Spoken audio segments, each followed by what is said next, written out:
No, TBD. I don't know what to call it anymore. You paid for it. I said, I'm so old school. I told my wife, I said, I was trying to tell her, brother, I didn't know if it was on or not. And I said, your tape. You can't teach another dog new tricks. Well, it changes so often, you know. Don't tell them what the new terminology for things are. I just wondered if the recording was working because I'd seen a blank screen. I said, I hope the brother's got this going on. Yes, the screensaver, it'll turn off like that. Okay. So, Bismillahirrahmanirrahim. What I want to talk about today was a continuation of what I was discussing on the khutbah on Friday. So we're talking about the day of Ashura, which is the 10th of this month, Muharram, and what transpired on that day. One of the things was the saving of the children of Israel and Musa parting the Red Sea and them traveling through it.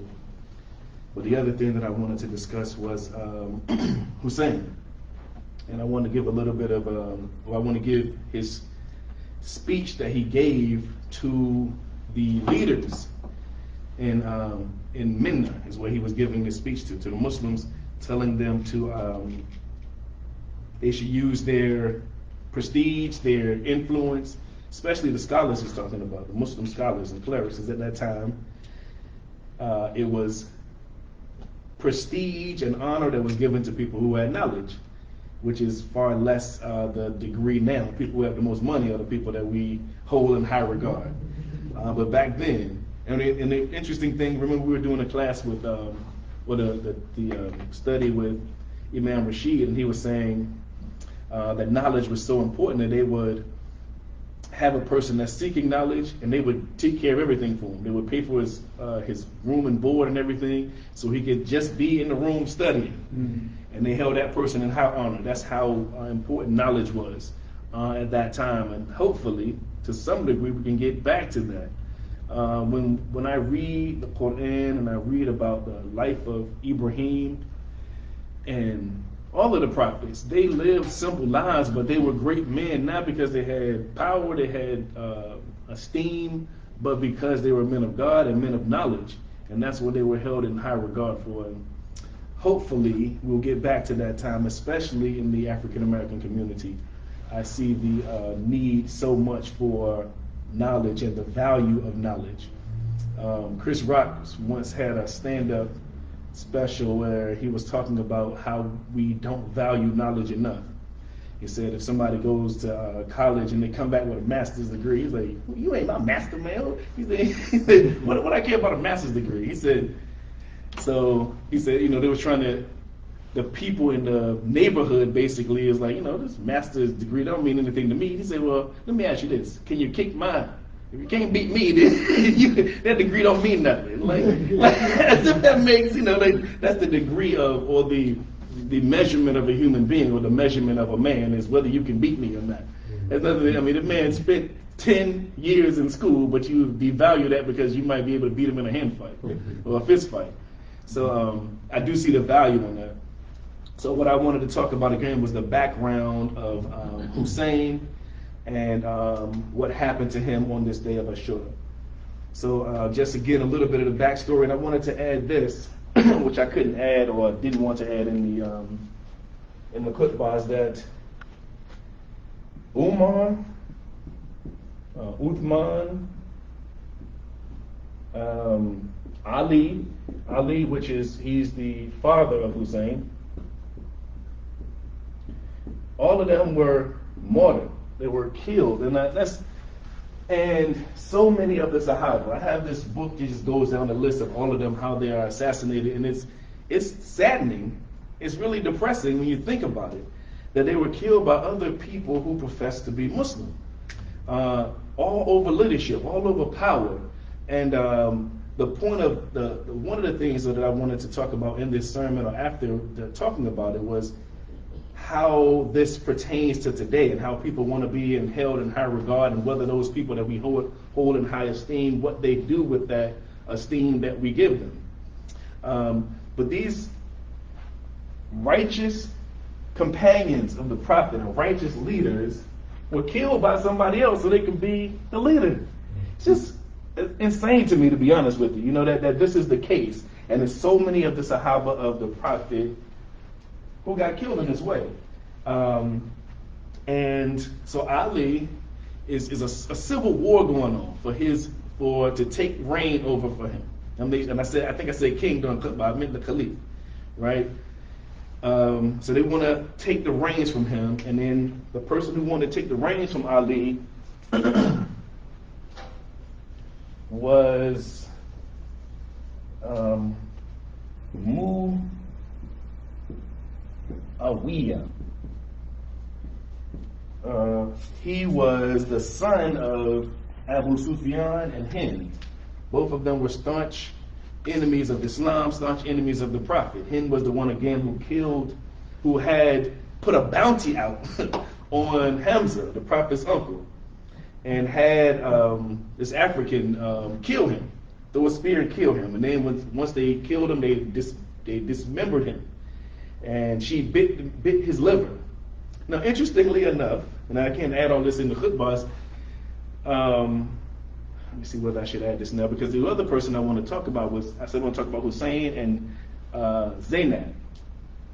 Is that his parents, Abu Sufyan and Hind, were some of the people that our Prophet Muhammad ﷺ showed mercy to when he conquered Mecca. When he came to Mecca and he said, "What do you want me to do? Do you think I'm going to kill everybody or give them mercy?" And they said mercy, and he gave them mercy. Two of those people was Hind and Abu Sufyan. He could have killed them for all the killing that they had done, right, and been justified. You see, at this time, he's the ruler. He's not just a prophet, not just a messenger. He is the judge, juror, everything. You kill my uncle and dismember him, I cut your head off right now, right? Instead, he showed them mercy. And when he did that, they said, well, maybe this Islam stuff not so bad. So they accepted Islam. Abu Sufyan and Hind, this man's parents, both accepted Islam. In fact, there's a famous story about them fighting, and Abu Sufyan is trying to run away because he's the leader of the army, the Muslim army. He is losing in the battle and trying to run away. And Hind, his wife, is a tough lady. They would be out in the battlefield singing to the believers, like, go out there and fight. He tried to run away. She was like, you better go back out there. Basically, that's what she told him. She said, if you run away, you know what's going to happen to us. What happened to the women? So you better go back out there. So she sent them back out there, and they went out and fought and won. So they do have somewhat of a good story. So this guy was going against Ali. And Muawiyah bribed Ali's wife to poison him. Be sure I get this right, because I get these mixed up because there's so many people that died from all these different things, right? So I'm sorry. Ali was stabbed with a poisonous sword, right? That's what happened. So Muawiyah had him killed, stabbed with a poisonous sword while he was, after praying Fajr, somebody stabbed him and killed him. Was he still a caliph at that time? He was a caliph at that time, yeah. Assassinated him. So this is they were assassinated. These are Umar, Uthman, Ali, they were assassinated. When you say it in that terms, you realize that they are in high regard, the highest regard that you can have, the highest role that you can have. And they assassinated them. So he had two sons, Hussain and Hussain. Now, Hussain was the oldest son. And by the way, like I mentioned, the Prophet Muhammad ﷺ loved Hussain and Hussain, loved them dearly. And he talked about it in, it's mentioned in authentic hadith how much he loved them, he cared for them. And they looked like him. One of them, they said one of them looked like him from the waist down and one of them looked like him from the waist up. I don't know exactly what they meant by that. Maybe one of them had bow legs like the Prophet or something, I don't know. But anyway, Hussain was the oldest. And the Muslim community wanted Hussain to be the leader. So they elected him democratically as the leader, Hussain. And of course, Muawiyah wants to be the ruler here. He already killed his dad. He was like, I want to be the ruler. So Hussain was the caliph for 7 months. But there was so much infighting, so much turmoil, and he said, listen, I want the Muslims to be together. Because again, these are righteous people. I don't want Muslims fighting. If we can figure out a way where the Muslims don't fight, let's do that. This is what he said. He said, well, listen, I'll give you the throne if we can be in peace. And Muawiyah said, okay. He said, this is what we're going to do. This is the treaty that they made. They said, one of the stipulations was, Hussain, once Muawiyah dies, Hussain is going to take back over leadership. Right? And the second stipulation was, or it's basically the same one. He said, listen, Muawiyah, you cannot give your throne to somebody else. You got to give it to me. And as soon as Muawiyah became leader, he was like, no. I don't care what we said, what we agreed on. My son, whose name is Yazid, he is going to be the leader. And Hussain, being a righteous person, being a noble person, wanting peace, said, okay, even if you disagree, even though you broke the treaty, I'm gonna stop dealing with it. I'm tired of dealing with it. I'm tired of Muslims killing Muslims. So he went away to Medina, living peacefully for 9 years. But Muawiyah wanted to make sure that his son became the king, so he was the one that poisoned Hussain. He had his wife poison him. So he poisoned him, killed him, assassinated him, even though he wasn't even the king. He's like, he wasn't the king. He wasn't the caliph. He wasn't even the caliph. Right? He still poisoned him and killed him because he was like, I don't want any problems with this. Everybody loved Hussain. Nobody cared about Yazid. So the only way that he can become king is if he get rid of him. So he killed him. Right? Of course, Hussain is going to be, his brother's going to be pissed. He's like, you killed my brother. Of course I'm not going to take allegiance with you. Once Yazid took the leadership as the caliph, this is also the beginning of the Umayyad dynasty, where they are saying that through this lineage they are caliphs over and over again, and they say only these people can be caliphs. You can't vote anybody in from anywhere else. So he was the first one, Muawiyah, and then Yazid. So Yazid says, I want Hussain to give me allegiance, so he can get the rest of the Muslims on his side. So, okay, if y'all join sides with me, we can combine together, and I'll be and I just need you to give me some legitimacy. Hussain says, absolutely not. Y'all kill my daddy, and you kill my brother. Ain't no way I'm not gonna pledge allegiance to you. So he said, okay, I'm gonna kill you then. Right? These are Muslims talking to other Muslims, right? Saying, okay, I'm gonna kill you. And these people right here are related to Prophet Muhammad sallallahu alaihi wasallam. Related to him. This is his grandson, this is his cousin. They killed him and threatened to kill him, right? So he says, so Hussain says, I don't want to have any dealings with this. Obviously, I don't want to be killed, so he left. And we went to Minna. He went to Minna and he tried to gain some backing, basically. So because he was the person who's really supposed to be the person as the caliph.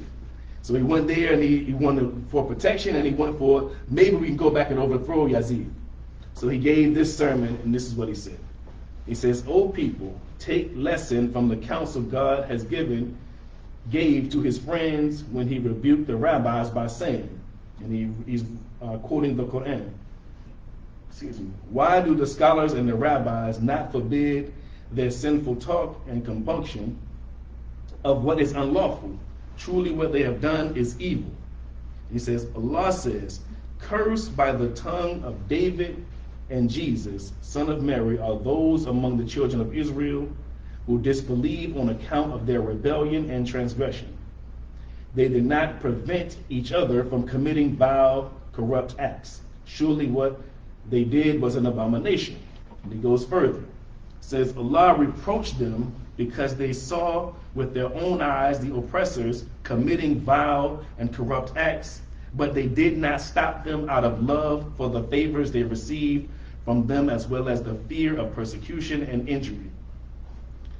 Hussain continues, Allah says, fear not men, but fear me. The believing man and the believing women are friends and protectors of one another. They enjoin the good and forbid the evil. They perform the prayer, they pray the alms, they obey Allah and His Messenger. Upon them, Allah shall have mercy. Allah is Almighty, Allah is All-Wise. He says then, he's giving commentary on this. He says, Allah mentions the duty of enjoining good and forbidding evil before all of the other duties, because He knows that it is performed, it is established in a society where all the duties are easy or difficult based on their establishment. Meaning you have to fight the oppression before you can establish prayer, before you can establish charity, before you can establish anything else. So Allah puts this first, enjoin what is right and forbid what is wrong first. And then it says establish prayer, and then establish alms, and obey Allah and obey the Messenger. And I'm going to skip some, and I'm not going to read all of it. It says, O scholars, who are celebrating and enjoy great repute on account of your learning, you have accomplished a good name in society because of your goodwill. It is on account of Allah that men venerate you and stand in awe of you, so that even the powerful fear you, and the weak honor you. And those who are not subject to you, and over whom you hold no authority, they still grant you favor and deny themselves. When the people do not receive their due, they seek intercessors, and you walk in the streets with majesties of kings and princes. So you are in the realm of these people who are rulers, and you are not using your prestige, your honor to make things better. He says, you have taken lightly your duty as leaders. You have neglected the light of the oppressed and lowly, but have assiduously pursued what you regard as your personal rights. You have not spent your money or risked your life for the sake of the one who gave you life, nor have you fought against any group or tribe for the sake of Allah. Nevertheless, your desire and regard as it is due, you think He should grant you paradise and the company of the Prophet and the security of chastisement in the hereafter. You have such expectations of Allah. I fear that the full weight of His wrath descend upon you. For although it is by His might and glory that you have achieved high ranking, you show no respect to those who truly know Allah, while you yourselves enjoy respect amongst Allah's creation on His account. And that's basically the gist of what he is saying here throughout this speech, is that you all are held in high regard and high esteem. And you're not using what Allah has given you to help the oppressed, to help those people who are weak. You are allowing these people to take over the Prophet's station. Just imagine, murderers and assassins are in the station of Prophet Muhammad sallallahu alaihi wasallam. And Muslims, people who are learning, people who are supposed to know better, are not fighting against him. And so that's what his claim was for. And that's what his whole speech was to the people who are learning. You should be teaching the rest of the people. Why aren't you teaching them to fight, to have rebellion and resistance and revolution against these people who are taking these reins and who are oppressing the people? So that basically fell on deaf ears. It was a place called Kuba, where thousands of letters came to Hussain saying that they were willing to support him and fight for him. It's a place, this is how it's transliterated, Kuba. And this is Hussain, because Hassan and Ali are dead already, right? So Hussain is traveling to Kuba. And the Caliph, Yazid, finds out about it. And Hussain has his family and an envoy of people with him. They said it totaled about 72 people, or 72 fighters actually. So when they say the number of people, it's generally the men that they're counting, and then you can add the wife and child to double or triple that number. But they're talking about in terms of the people who are able to fight with him. So when he was going to Kuba, he was stopped Kufa. I'm sorry, Kufa. That's what it is.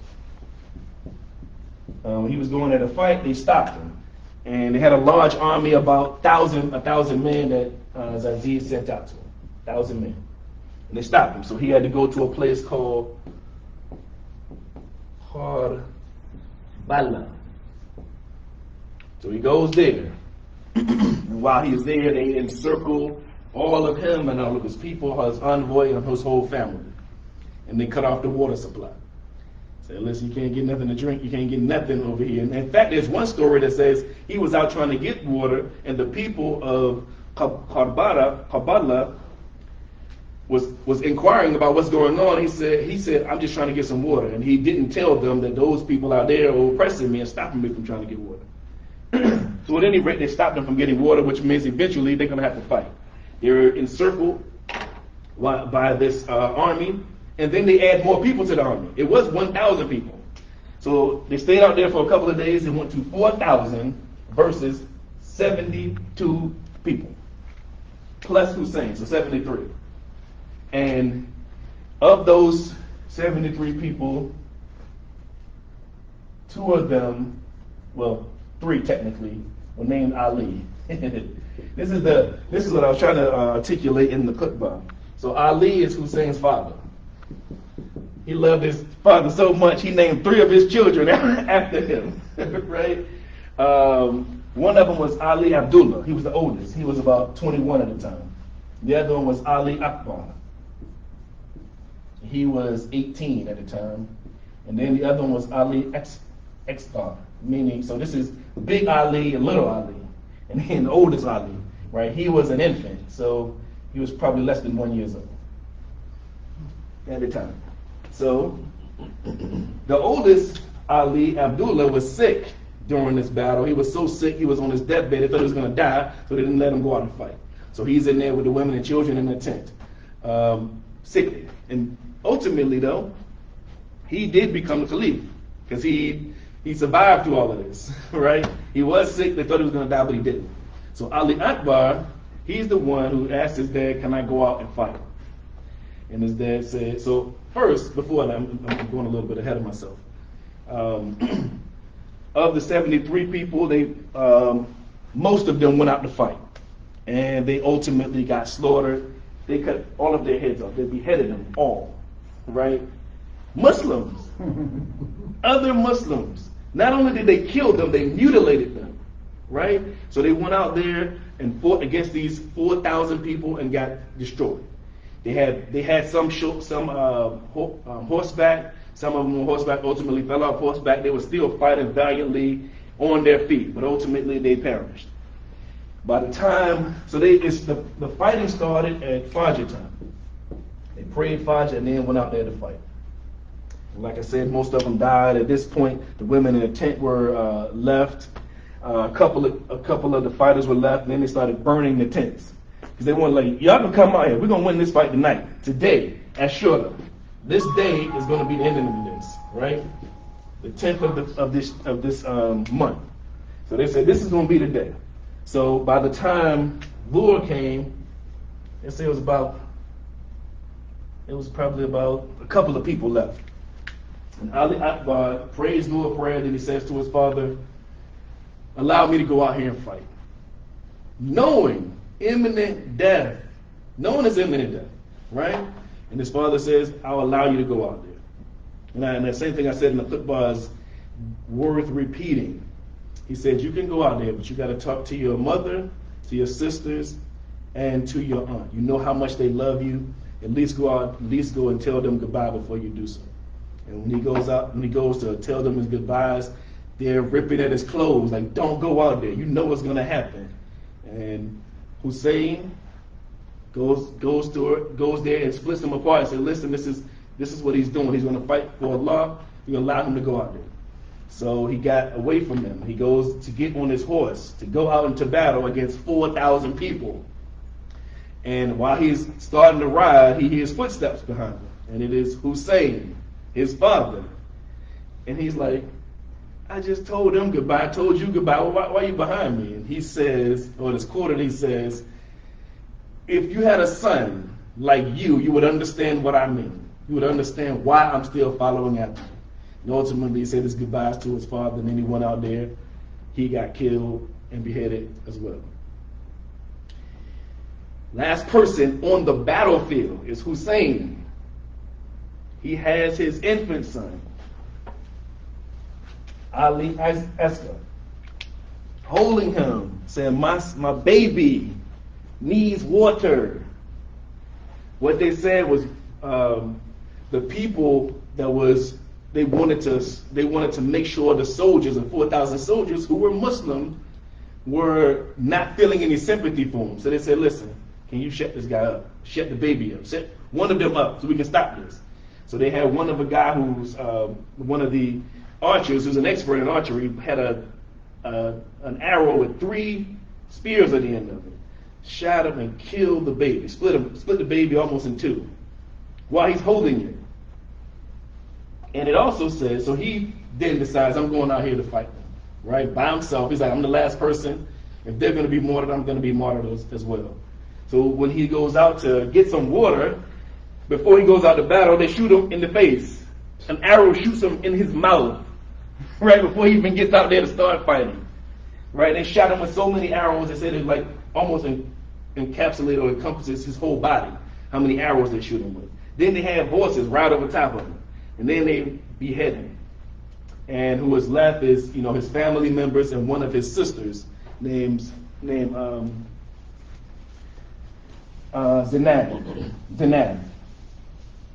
Now, I told you I gave you a little bit of his speech. I want to give you a little bit of hers as well. This is his sister. This is one of the daughters of Ali, radiallahu anhu. And it is said that she saved Islam in those early days from just by separating truth from falsehood, lies from reality, and being brave enough to confront Yazid. So what happens is, it's mostly men, it's women and children, and then Ali Abdullah, the oldest son, who's 21, and Yazid is basically parading them around throughout the cities, walking them around with Muslim believers' heads on stakes, walking them through the city like, look what we did to these people who tried to go against my rule. So he's walking them from city to city, and ultimately they get in front of Yazid, and it's like a court martial to decide what he's going to do with the rest of the family.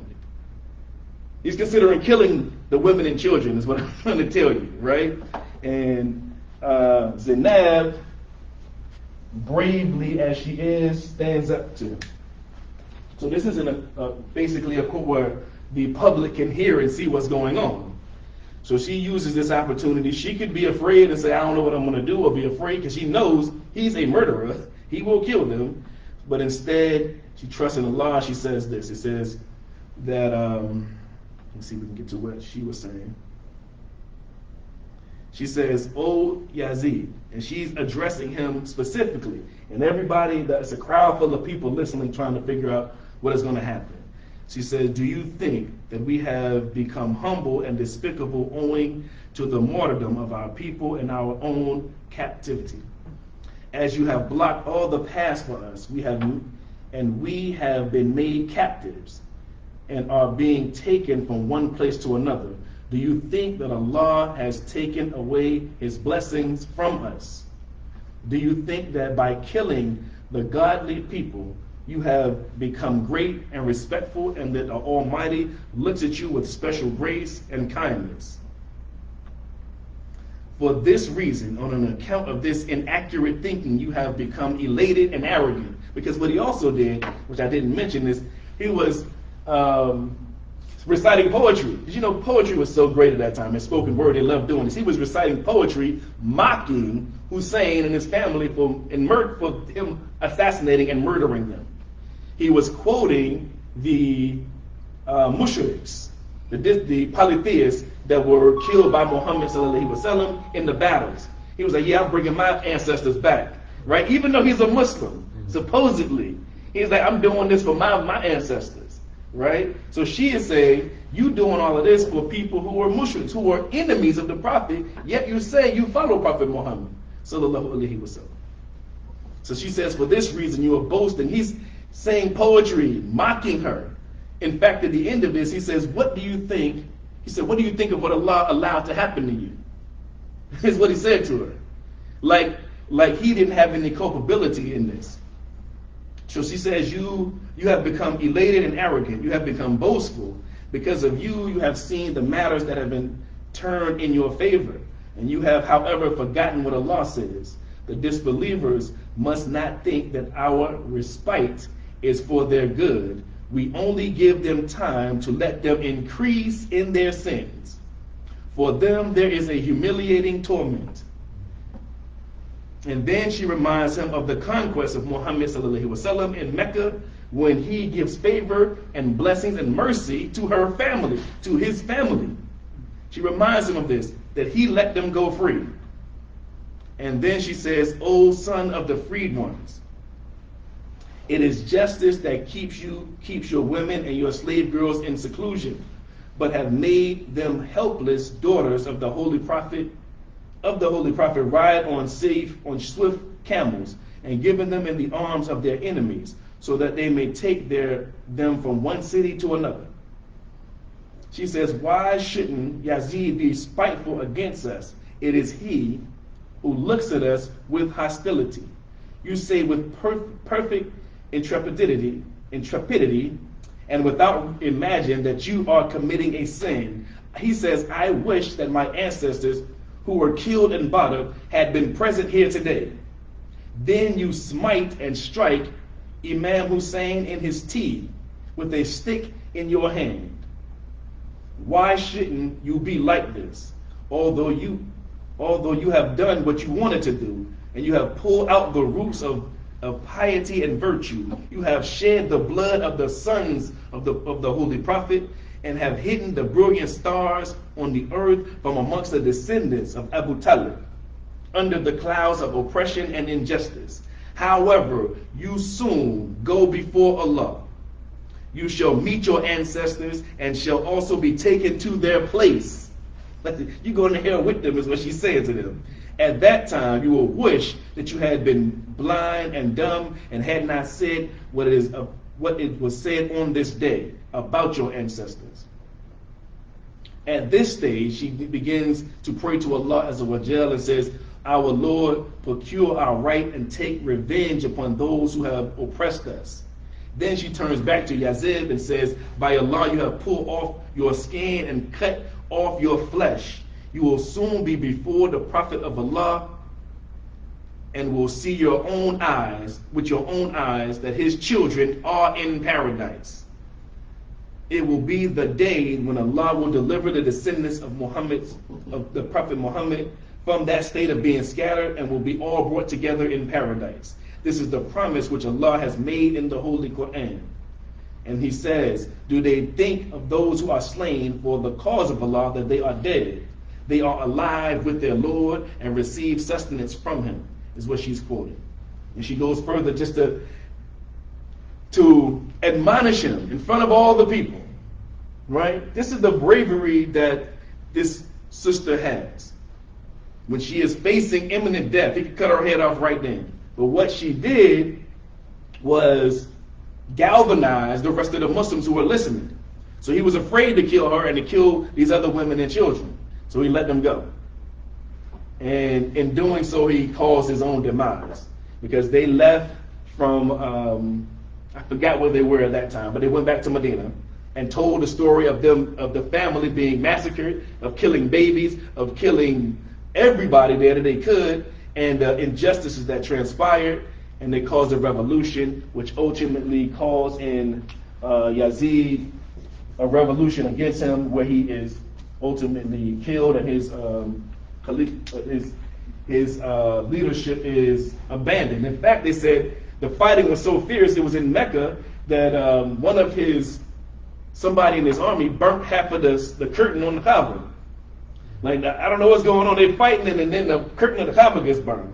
And all of this is happening, again, of Muslims fighting other people who are allegedly Muslims.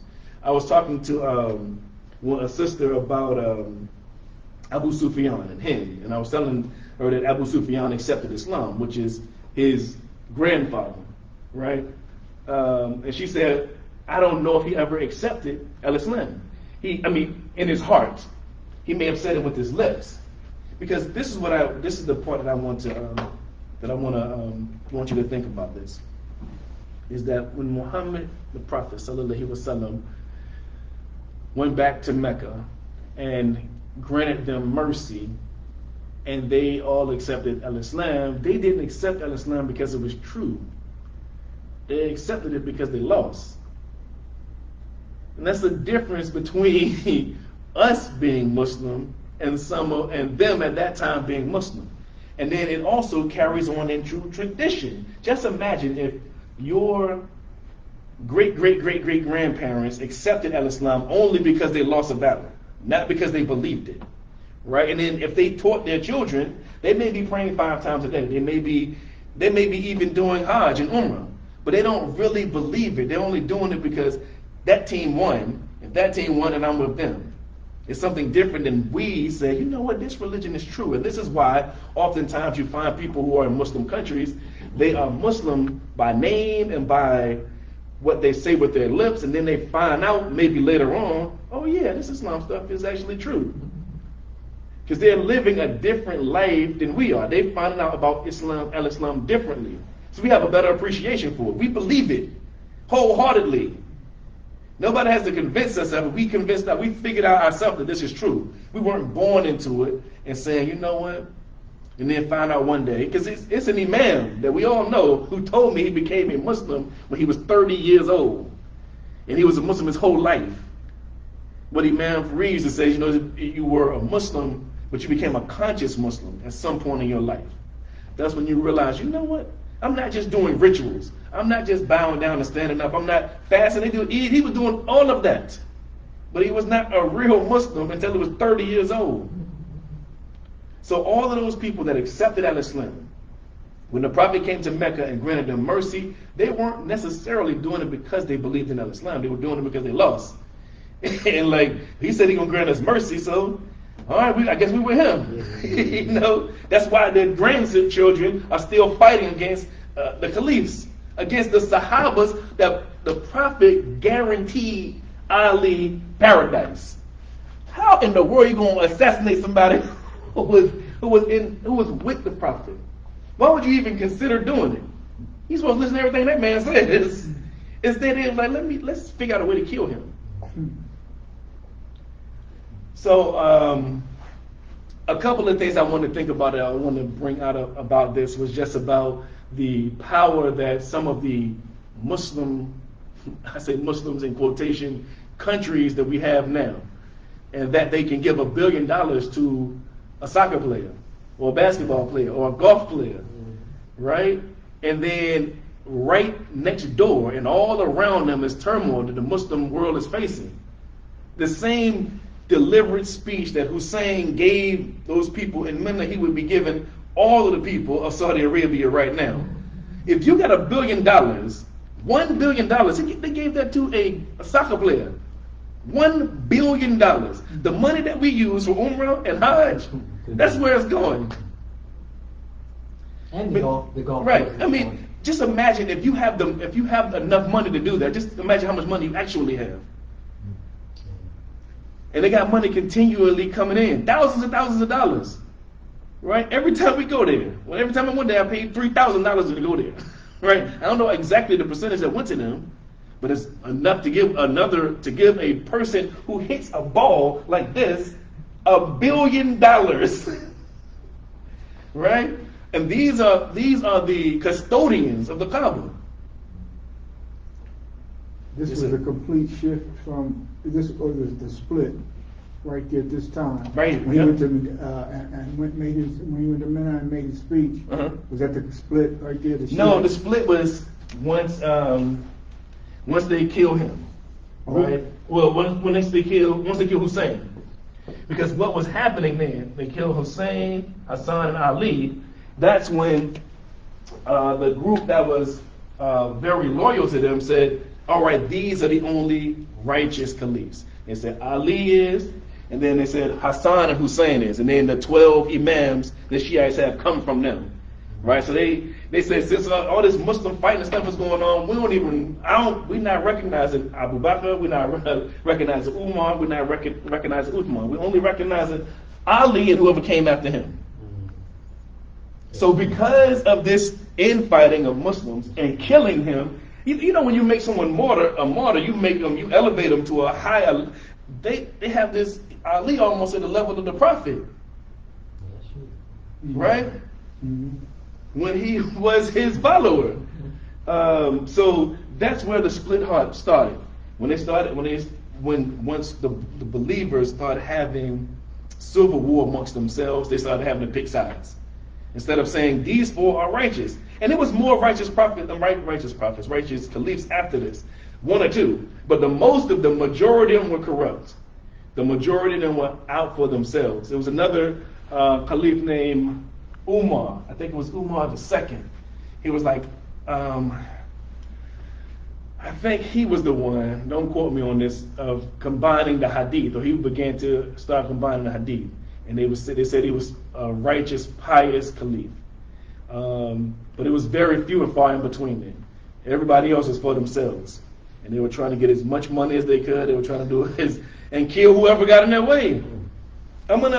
Next time I do a Talim, I'm gonna try to get a listing of all the Sahaba that were assassinated. It's a book. The book that I was getting this from was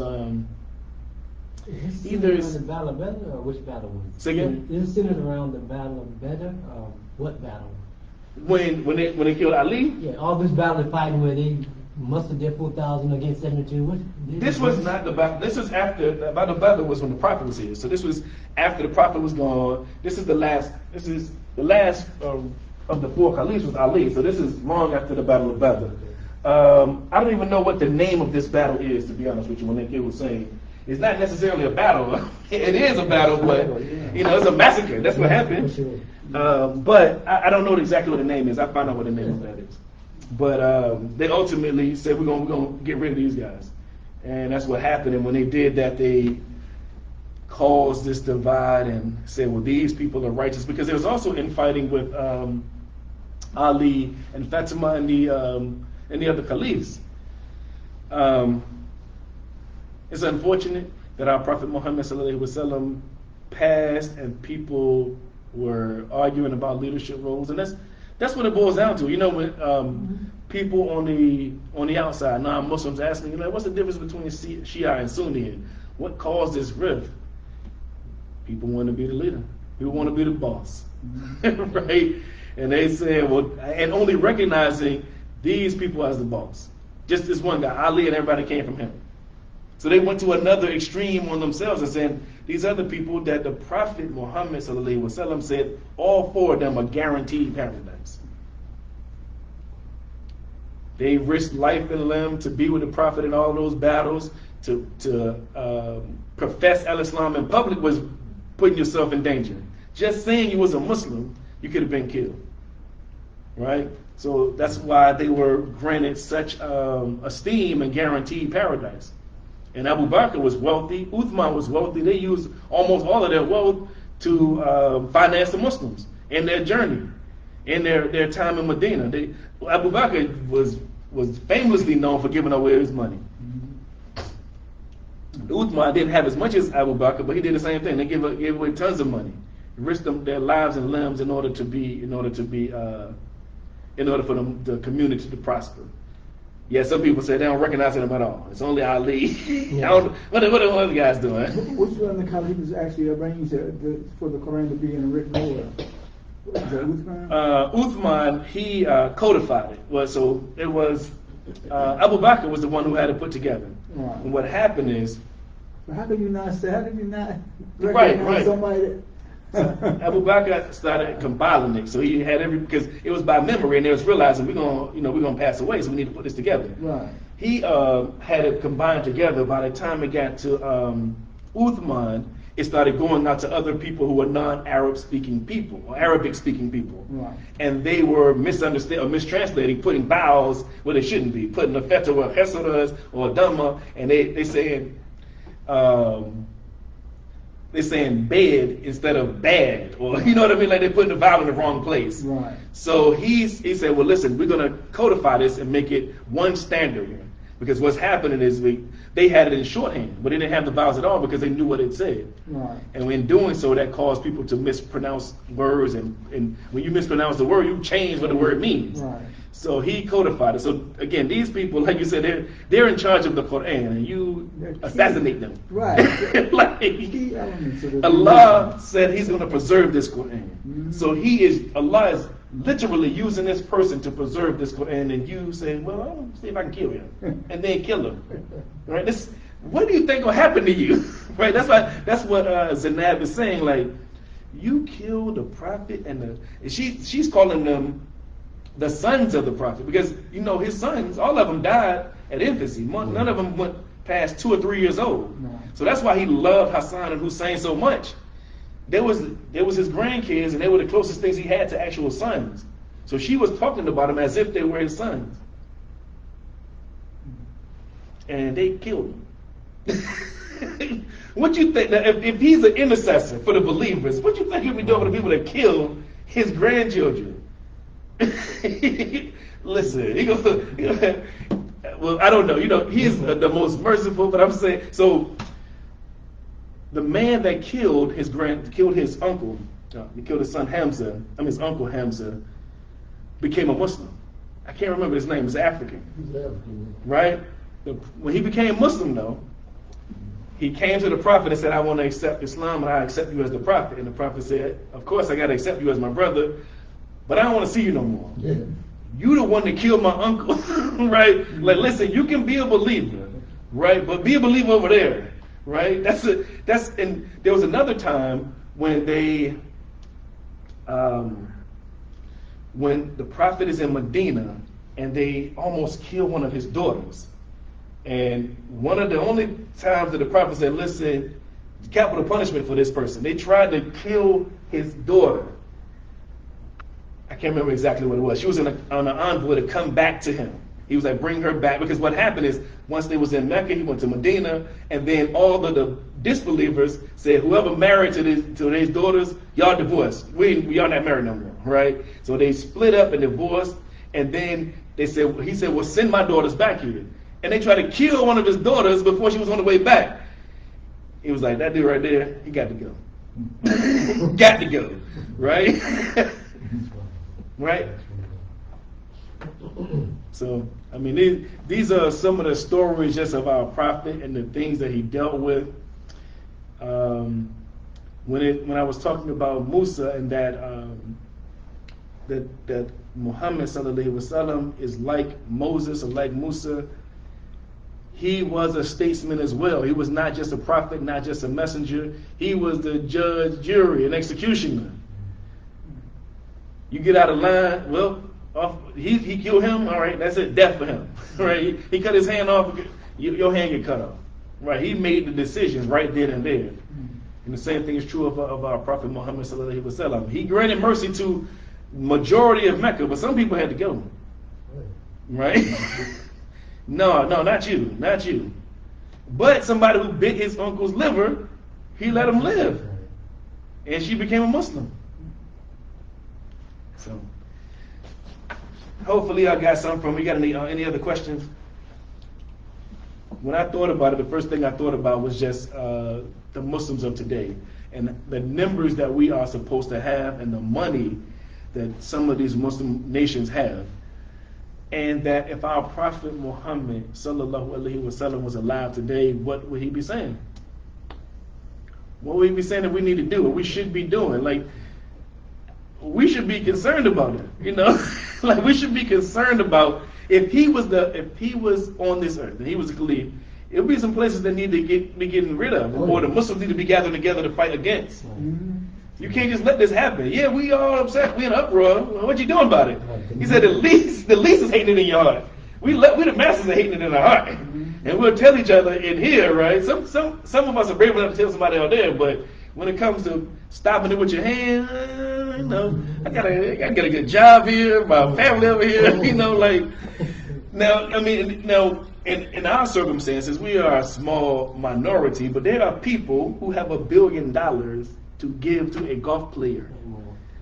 And they don't think that Allah as a wajal is going to say, why you use that $1 billion for that and not for this? You know people are being persecuted, and you let it happen. And you have a country. It's not like if we decided we're going to do something, what can we do? Right? Between us, we got 4 guns. Right? You have a whole nation. So you have military, you got an army, a navy, air force, you got weapons to stop this. And the Prophet fought with far less people, 100 versus 1,000.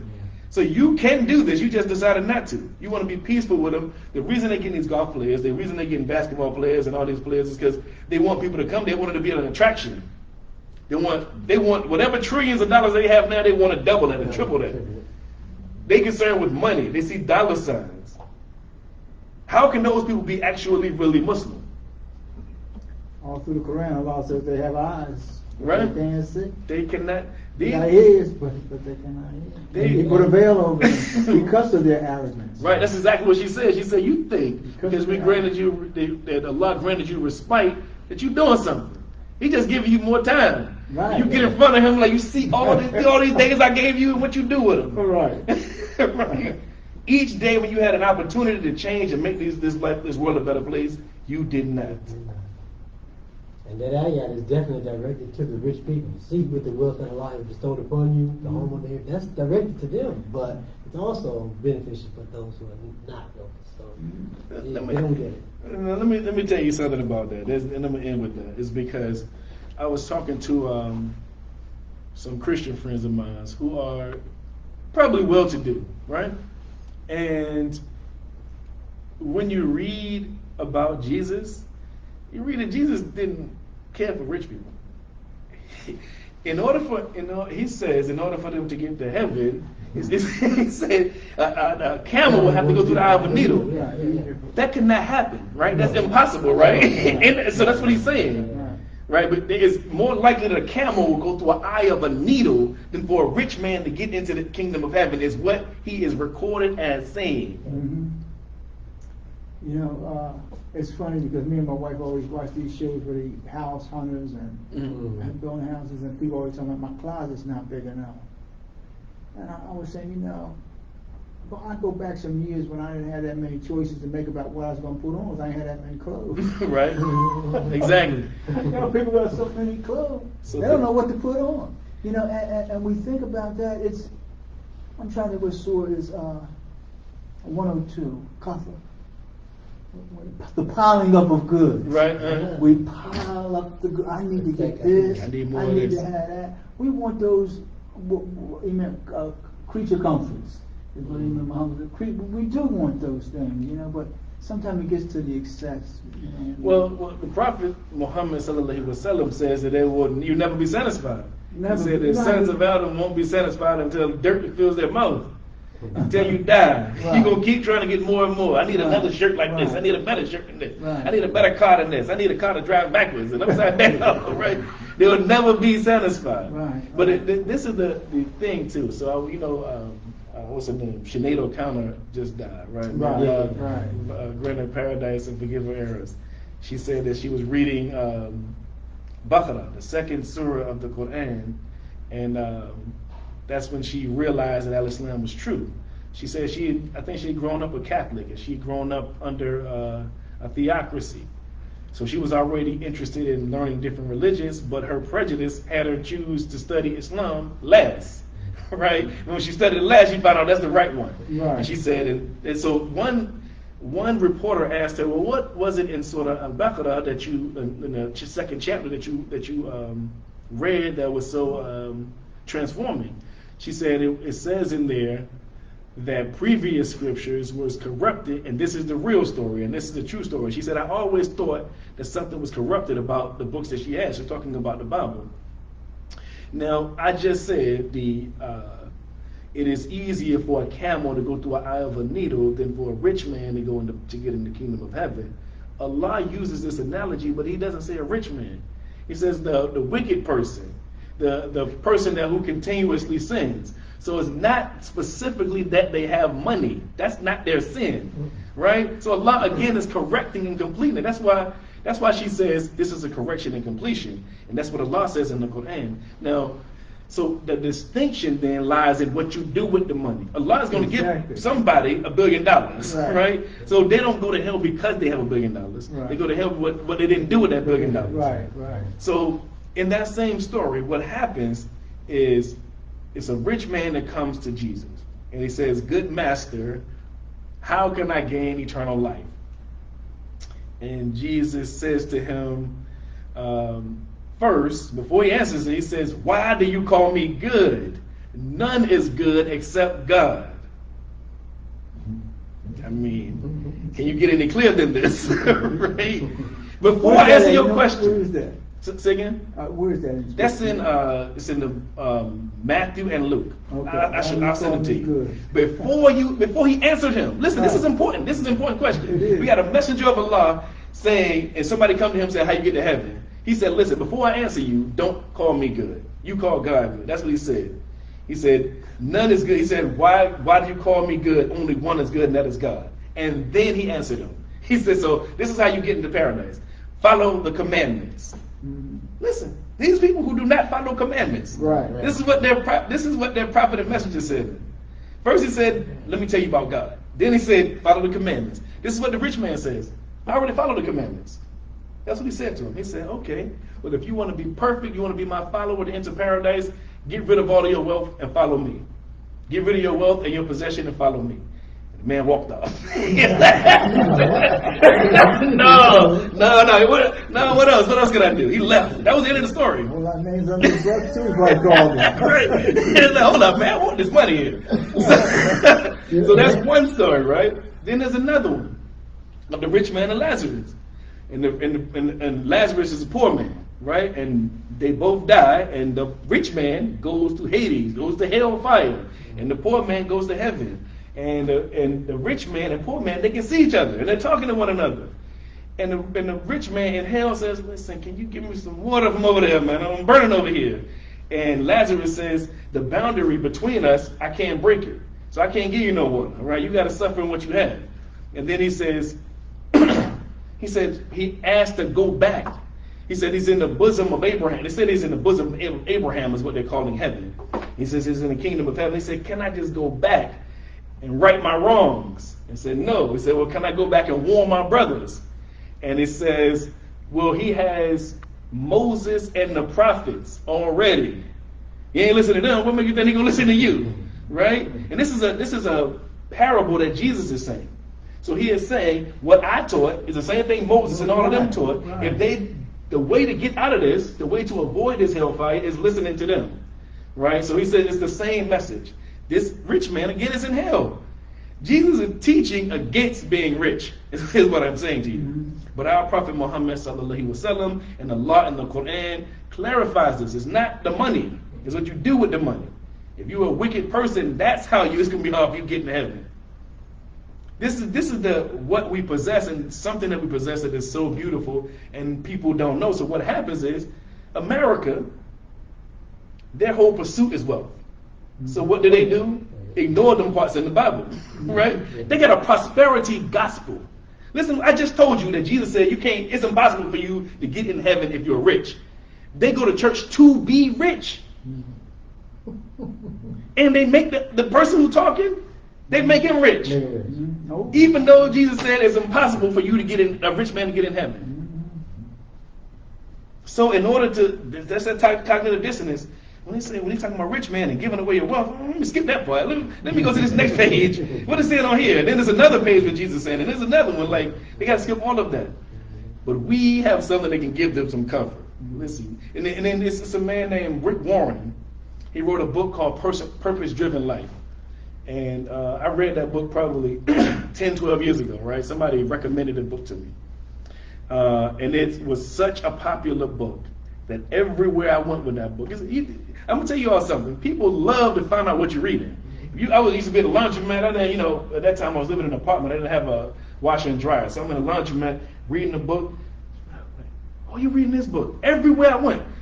any book you have, I'm just talking that one specifically because a lot of people know about it, but any book you read, that is a dawah in itself. If you go somewhere, I go to my son's karate class, and when they're reading, they want to see, what he reading? Because when you read and you open your mind to other ideas, and people want to know what them other ideas are, right? So back to this purpose-driven life.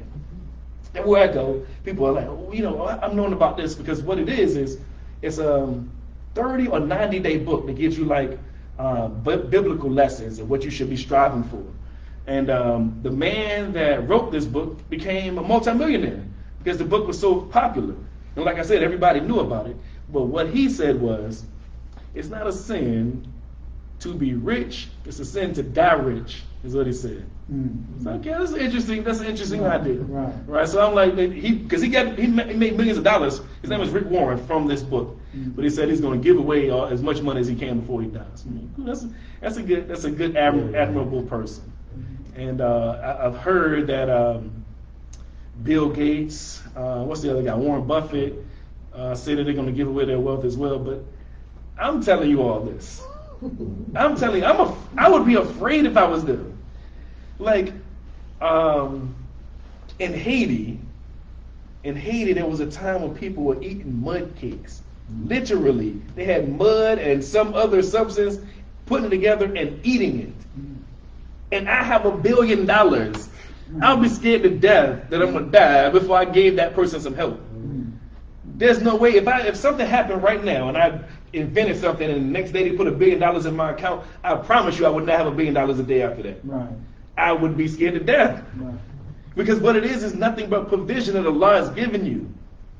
And you are supposed to be helping other people with it, not buying a small island so you can play golf or and have a million cars. So that goes to show how some of the Muslims who have the wealth are just... Exactly. That's exactly what I'm talking about.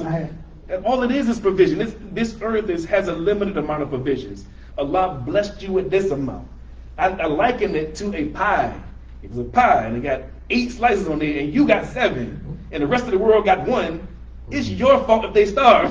Well, I don't know if you remember I posed that question to Sister Jeanette one time. It reminded me about, all the people that starve and all the babies all over the world, this, that, and the other. Why does things like this have to happen? And she said, man makes that problem. Absolutely. They have resources to take care of that. Man has resources to take care of that. When you and understand those that, people, she said, those people that did nothing, when they could have done something, whew. Yeah, that fire gonna be hot. It's gonna be hot. Because it's okay. This is really gonna be the last thing I'm telling you. So yesterday, I said, did y'all see the boxing match yesterday? No. It's a huge boxing match going on yesterday, right? And before too, a couple days before. Who with Crawford and Spence were fighting last night. So I'm at my friend's house watching this fight, and one of them places a bet with another guy. And he was like, anybody else want to bet? He's like, you want to bet? I'm like, no, I don't bet anything. I don't gamble, right? And then he was like, well, ma'am, tell us what the principle is on gambling. And, Allah says there's some benefit in it, but the harm is worse than the benefit, right? But I was trying to articulate this to them is that you know who gambles the most? Or not who gambles the most, who gambles the most money? Because that's what I thought, right? But then I did a study on it. This is what happens. Percentage-wise, poor people spend the most because they have a little bit of money. So if they got $100 and they spend $10 on gambling, they spend 10% of their money. But the people who spend the most money on gambling are people who are upper middle class and rich because they got a whole bunch of money to spend. They got a bunch of money left over they have nothing to do with. They got enough. The same person I went to see the boxing match with at his house, he told me something that he probably didn't think about it, but it was very profound to me. He said, I make enough money where I can do whatever I want. I can buy whatever I want. If I want to buy a new shirt, I can buy it tomorrow. If I want to buy this food, I can. The only thing I can't buy a mansion or I can't travel whenever I want to. But he said, ultimately, things that I want, I got enough money to pay for. And that was so profound to me because I made the same amount of money he did. So I thought, so whatever else I have is excess. So these people have enough money to maintain themselves.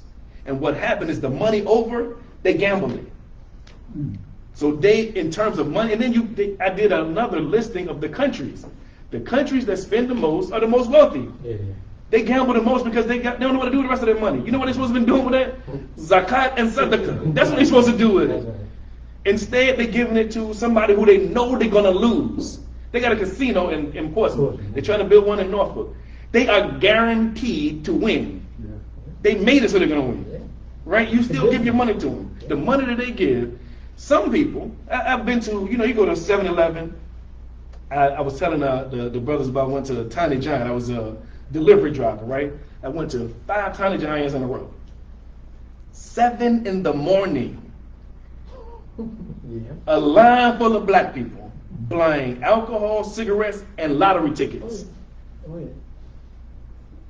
Those people, they're trying to get out of this condition, and it's a wish and a prayer, hope and a prayer. Please, let this dollar be $1 million, even though it's not going to be, right? I know somebody else who he gets a coffee and a lottery scratch off every single day, and then he wastes $1,000, then he win $100 and he's excited, right? But you lost $900, right? But that's because it doesn't affect him, because that $2 that he spent is extra money.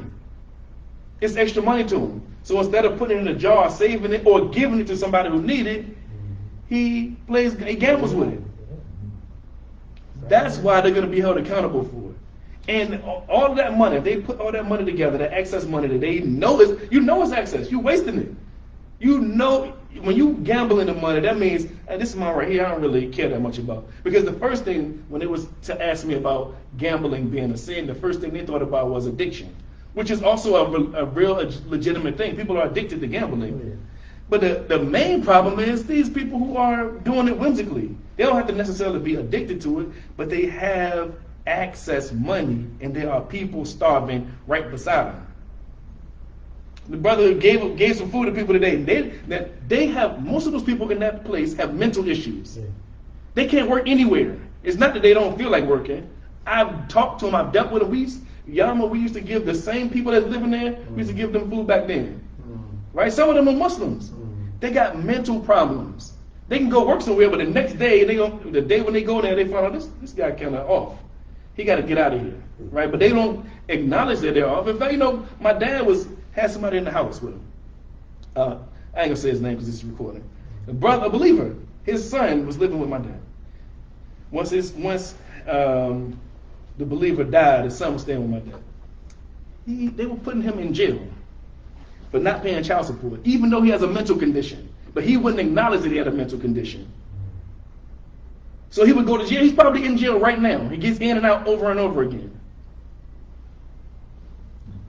Those are the people that need help. That's what sadaqah and that's what zakat is for, those people. But people use it and give it to a casino so they can be wealthy and do whatever with the money. Who knows?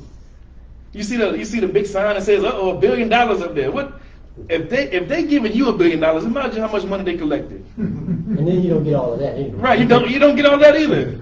It ain't even really the money that you're supposed to get.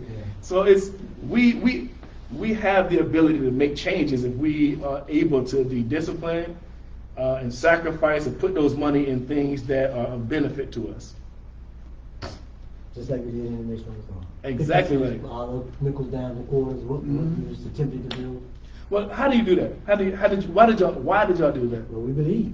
That's the word I was looking for. I try to tell people this all the time because most people that are my age and younger have an issue with belief and religion and deen and whatever word you want to say, way of life where you believe in God, right? They just believe in God. They don't want to do nothing, right? I try to tell them the most powerful catalyst to anything is belief. You can change anything if you get people to believe this thing. The reason that you was doing for self, the reason you have your own business is because somebody told you to believe in yourself and do for yourself. And then you did it. Everything we do is based on belief. The reason you take one step forward is because you believe that step will lead you forward. The reason you put a key in the door is because you believe it's going to open. So if your belief is wrong or you don't have belief, you're never going to do it.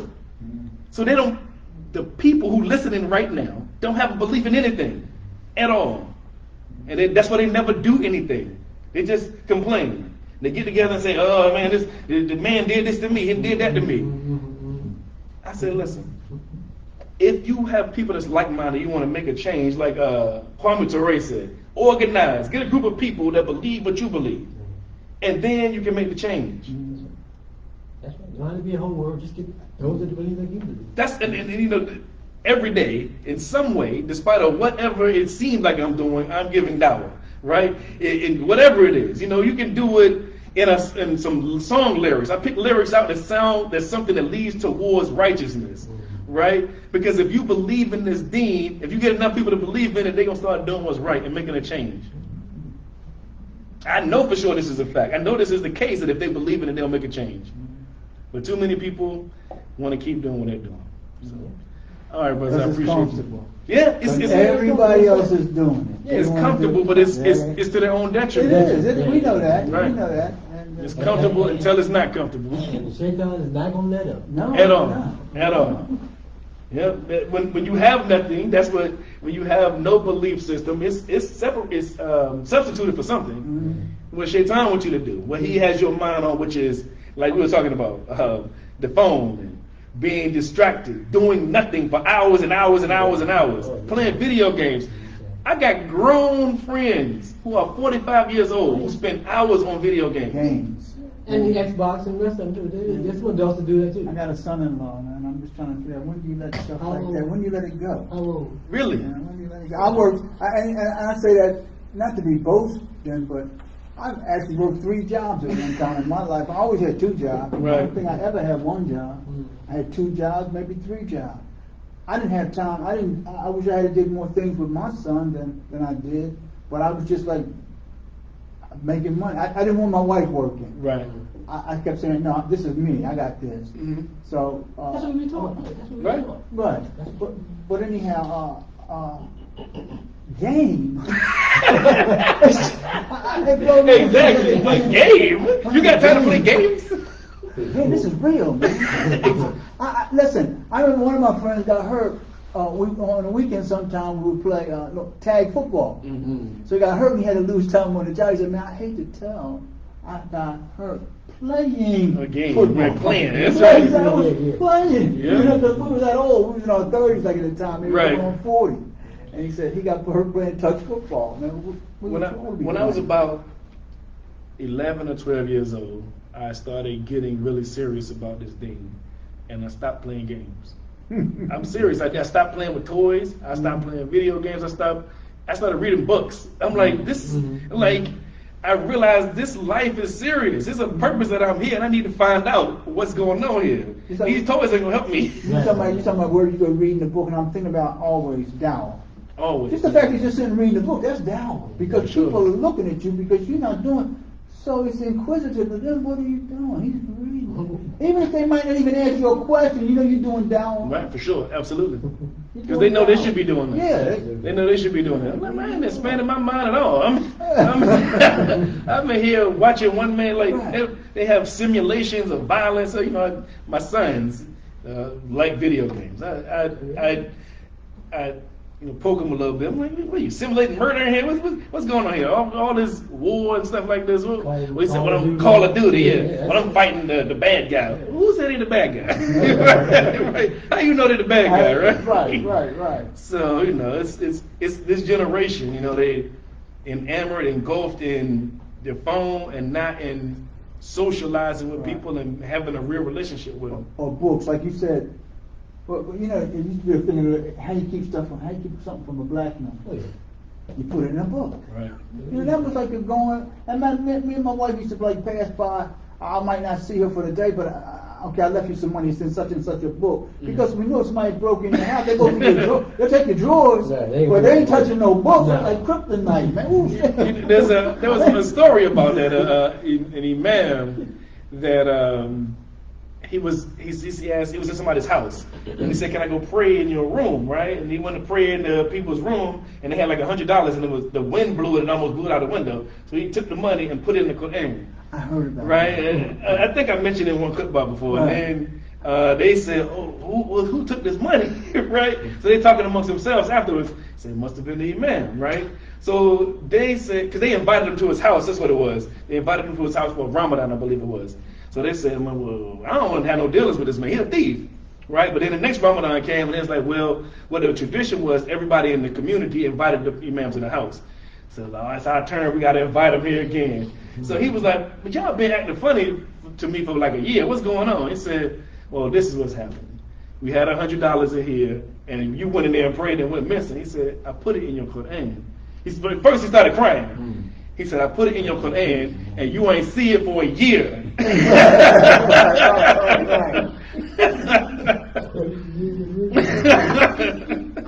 And you accuse me, instead of coming to me, you just assume I stole it. Right.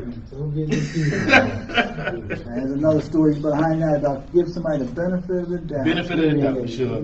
I hope my wife don't hear that. That's her saying. You don't ever give me the benefit of the doubt. Assume I did something wrong. All right, brothers. Assalamu alaikum. That's fine.